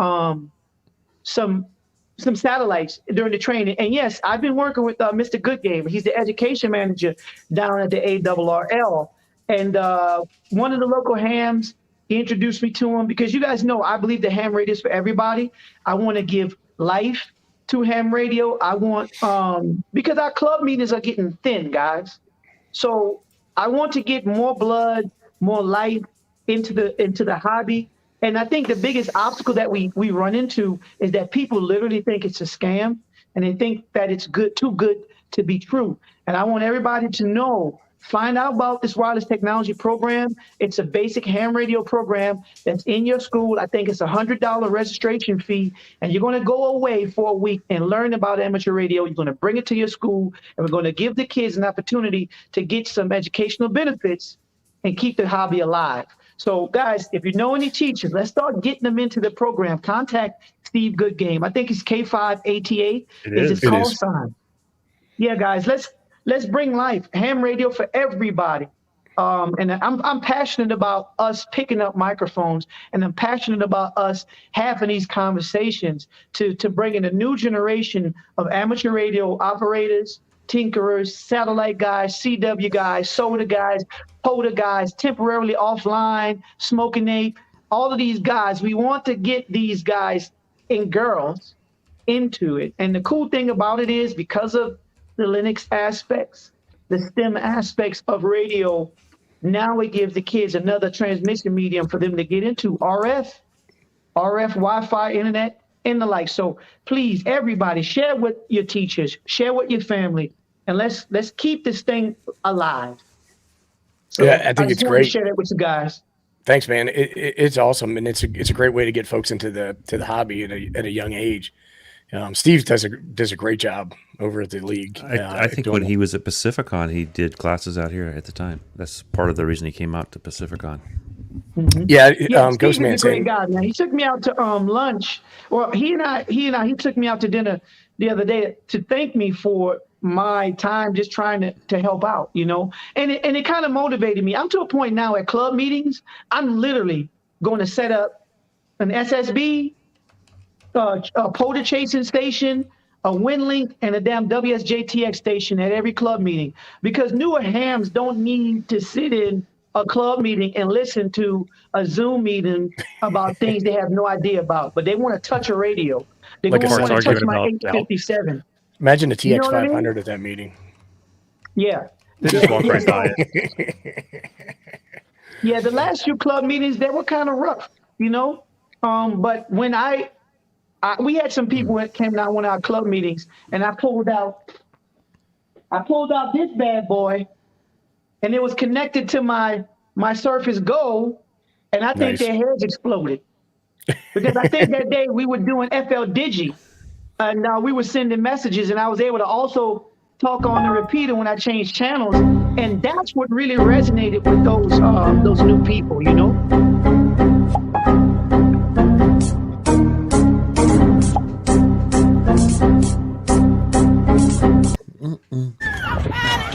He needs some milk. Well, Jason, you have a video showing that bag off on your channel, right? Do I ever? That's a fully capable QRO, all band, all mode, APR rest, dang on FL Digi, FL WSJTX, crazy machine, self-contained, baby. Yeah, so check out Yusef's channel. He's just as electrifying over there. In the chat several times. Yeah, don't you like this Armalock TPA front antenna panel? Oh my goodness, I love this 857. Now, by far, this is my favorite radio. My goodness, 857. That's one of the best radios there is. Period. Yeah, I dreamed about this radio when I was a new ham. I love the size and function of it. That was beautiful. You know, No, they're Oh my they're goodness. sweet. They're sweet. This is the Doomsday Radio. And you know what? Because of this radio, I ended up getting the IC706, but I've been having some digital problems with it. It just ain't jiving. I know a guy. I can't get with the signal link, man. I got to use these super small. Oh, you want to do the digi-rig? Sound card. Yeah. You can go even smaller than that. You can go no sound card. Tio was saying you didn't like that thing. The digi-rig? Yeah.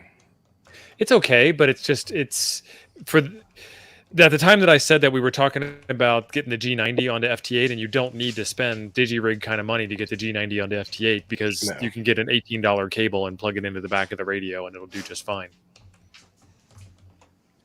Yeah, I got the digi-rig for the. I think digi-rig's great. Yeah, I haven't had any problems with it yet. Form factor. I mean, I'm just going USB-C up to my tablet, and I like that. Yeah. So on the back of the 706, there's a 13-pin connector. That 13-pin connector has audio out and audio in. So you just need to, wire up the right cable or find the right cable online, and you can bypass the digi-link, the digi-rig, or the signal link altogether. There's like 1,000 ways to get audio into your computer from a radio. Yeah. Yeah. Well, I'm trying to build me another QRO radio, and the 706 is going to be it. But a cool story about the 706 that I bought. That was the first radio that I ever touched. I was at a lowly ham. I think this was COVID-19, the peak of it, and we had Ham Fest. It was field day. And I went out to a park in my community, and it was like maybe 5 old timers out there. And I was a tech. And Skip, he works at the ham radio outlet here in Atlanta. He's an old timer. And he got me on the that radio. That was my first time ever doing HF. And from that point, I was hooked. A couple years later, I saw him working. I asked him if he wanted to sell it, and I bought it. So it's part of my shack. So the first radio that ever inspired me to do HF, that radio was in the shack, Nice. Yeah.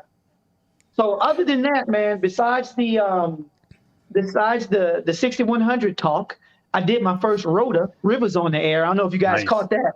In a boat? I was back home in Louisiana, and I was at the Industrial Canal where the Mississippi kind of reaches into the Gulf of Mexico area. And that same hill I used to roll down, I had my Chameleon tactical Delta Loop vertical configuration. I had Omar Darth Omar out with me on the river. And I did a rota, Rivers on the Air. That was awesome. That sounds like fun. Oh, man. And all I had was a Doomsday radio with no tuner, and I was getting busy. I think I made a contact with the propulsion lab out in California. I could hear him well, but he couldn't make me out, and I was putting out about 80 watts. So, yeah, I just picked up this amp, and I was going to try to use it for the TX-500. I need to make a cable for it to do that, but I got it to use with the 705. But it's only going to give me 40 amps. I'm a little bent out of shape about that. The fact that I can't use my yeah, that's what I meant. 40 watts. I got battery on the mind with amps. Just I've been thinking about getting an amp for my 705 because it's in my shack now. But honestly, man, that 710, that Yaesu 710 is calling me. But I'm just such a person that's real big on form factor. I can't get past the 991 Alpha. I just love all band, all mode. It may not be a pretty radio, but it has everything that we need. Hard to argue with that, right? The 991. Yeah, they want to know what club meeting you go to. I know that's going to enable Chuck, but I love the 991A. I'm part of the North Fulton Atlanta Radio League, NF. GA is our repeater. But so I go to those club meetings once a month on Tuesdays at 7 p.m.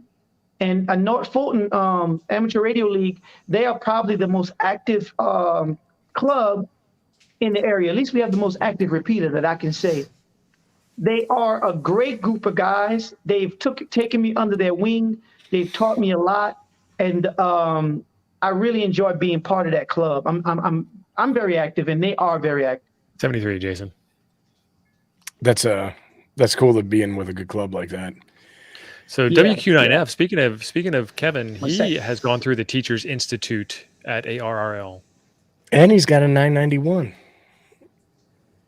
Oh man! So I mean, I just want to ask him, how was it? What was The the 991, I can tell you how that is. He's talking No, about he's the talking about the teachers. Teachers Institute. Oh, Kevin, we should have okay. you on the show to talk about the Teachers Institute and from your side of the table. See what your Yeah. reaction was. Let's do it. Let's do it. Sign him up tonight. Send him the link. Yeah, let's and at the same time, I'd like to maybe we can get Steve to come out here and talk to us a little bit too, because he's been making some changes since he's gotten in that position. He was down here in Georgia working with some educators. He reached out to me and asked me to help him out with whatever I could from the small platform that I have. So he's definitely putting in a lot of work to get these kids into it. Yeah, he would come on. Steve, I don't know if you knew this. Somebody mentioned it earlier. I used to do a live stream with Steve about 3 years ago, maybe even longer than that. He'd definitely come on and talk about it and give us an update. So we'll do that. Yeah, we need it, guys. What do you know, now that we're on the topic, what are your thoughts about what we could do or what the community can do to continue to grow amateur radio? Because I believe that COVID-19 brought in a lot of people because a lot of people were inside. A lot of people were worried about the future, and they wanted to have some disaster preparedness about themselves. We got that spike because I came in as a pandemic ham. What are you guys' thoughts about us being able to grow the hobby? So if as a parent, and if somebody came to me and said, "Hey, you should get your kid into ham radio, and here's you need $1,000 to set up an HF station," I would think that it was crazy talk, and kids would not be interested in that long term, and they'd want to play Xbox or something like that. Now, I get that on the academic side, kids who are in STEM have a higher likelihood of getting into something like amateur radio and sticking with it because of the STEM aspects of it. I think that hams do ourselves a disservice by not targeting hunting and fishing expos, four-wheeling, overlanding expos, camping, and things where ham radio would accent a hobby where people already spend tons of money, right? So like if you went to the 4x4 annual shows in Texas and stuff like that and talked about how awesome ham radio was, you might get some new hams to sign up there. Those hams are going to get their families involved because they're already involved in those other activities. So I think that we need to take a look at how can ham radio accentuate the activities that people are already doing with their families. And that way it becomes a family generational part of their lifestyle and things that they're doing. That is outstanding. Yeah. Versus seriously, somebody, that's probably the smartest thing I've ever heard you say, but that is, and you're not completely dim or anything, but that was actually a very good way to put it. Yeah. And you know what? And it's funny because I know of a small community of people here in Georgia. They're doing a very similar type of family training, and it's the North Georgia GMRS network. But the issue with GMRS is it's very limited. Yeah. Because you're doing simplex and repeater. That's pretty much all you're doing. Totally agree. Yeah. Whereas amateur radio allows you to shoot to the moon. It allows you to talk to Don't get Dave started on the moon the stuff. International Space Station. It allows you to master CW. So talk across the flat Earth. I'm right there with you. I think that. Oh God. I think that the comparing GMRS to ham radio to me is it's silly. But people are basically using it as a family environment. I know people who are using it as a family training environment. But like you say, people who are already spending money, who already have like-minded hobbies, we should definitely be going to those types of expos. That's a great observation. And the Teachers Institute is one way, and really, and having more open door meet and greets. I think inviting the community to club meetings. Well, and seeing what's going on, I think that everybody, like my perspective of what ham radio was before I got into ham radio is completely different than reality. I just thought it was a bunch of guys doing CW in their basements and stuff like that. And then, after being a ham, and just like with the group that we have here, all of the different technologies that we play around with, the Linux, the Raspberry Pis, to get into digital modes, single sideband antenna building, electronics, soldering, tinkering, all that.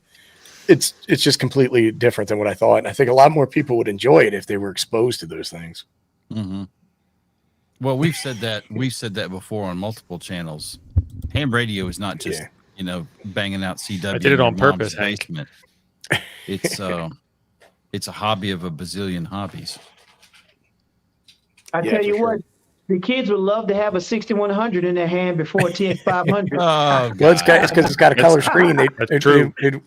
They'd want to do Hey, TikTok. is this the baby Xbox? I want one. But can you Yeah. TikTok? Can you TikTok on it? Can you TikTok on this, Dad? So this is a good comment right here. Watch AM on a ham radio spectrum scope. AM radio just looks beautiful on a ham radio spectrum scope. You can actually understand what's going on. If you look at it, you can tell the voice peaks as it gets wider and narrower. And it's like, oh, that's what that is. You know, there's some aha moments there when you see that. Mm-hmm. Well, that's And why I you always know tell what's people to a get an very SDR. underrated aha moment is when I call one. I'm at the shack and I call CQ on 146.52. That's a real fun experience to make simplex contacts, random simplex contacts in the community, meeting new people that way. Yeah, I'd never get anything on Me neither. on Because you're 5.2. in Nebraska. What one time I did, I was actually at a park. I was not doing POTA, and I just picked up the radio and I called CQ on it, and I got somebody. And then another time I was shooting a video at the park entrance in my neighborhood, and I was just doing testing. And I'm like, "This is the Smoking Ape testing 1 2 1 2."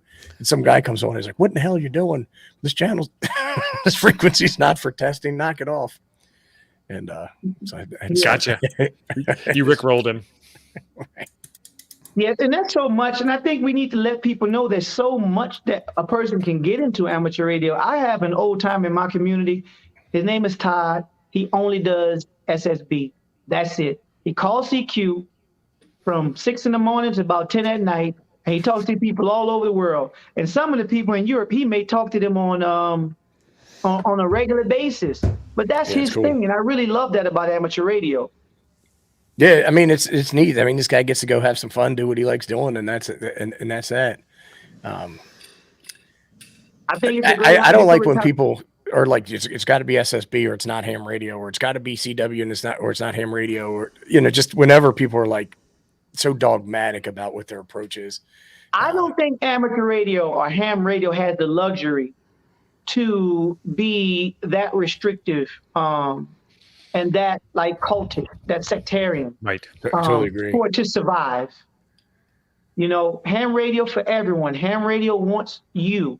Another issue that I want to ask you guys about is how do we circumvent the cost of the equipment to get people in? Now, I know some of us have made the commitment to purchase and being able to afford a lot of this equipment to do the things that we're doing.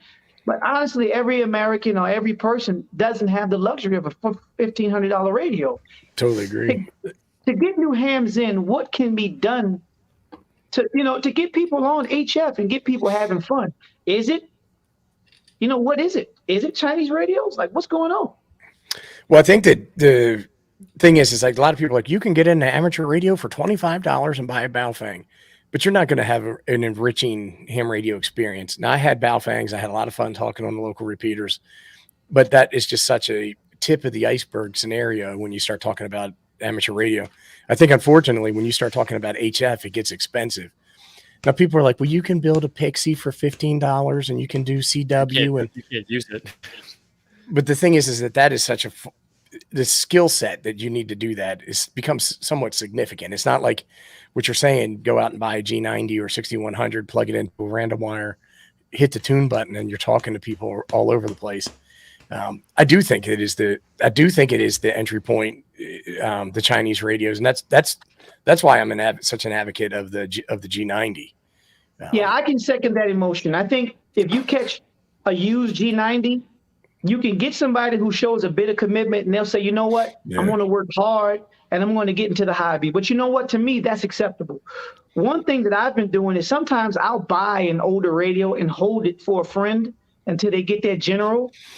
And then I might sell it to them, to help them out. Because everybody just doesn't understand. I went out and bought an 891. I think that's a reasonable first radio. Yep, it's about $660. But like, how do we get able, like you mentioned earlier, like say you're 17, your 16-year-old son says, I really like this. And I want a radio. Yeah. What do you do when your kid walks up to you and say, okay, I want a radio, Dad? And you're not a person that's really into ham radio. Like, what does a parent do? Well, the thing, a parent wouldn't know what to do. I mean, heck, you got hams they're confused about, hey, what is a good radio? What's the best radio? I mean, it's why we all do try to help folks out. Yeah. So you're bringing up a really good point.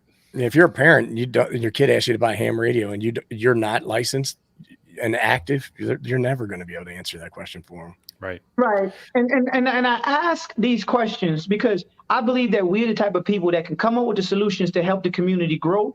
And you guys have very large platforms, and there's some conversations that need to be had. There is a radio. It's a Chinese radio. It's a DMR radio. It has APRS. It doesn't have a knob.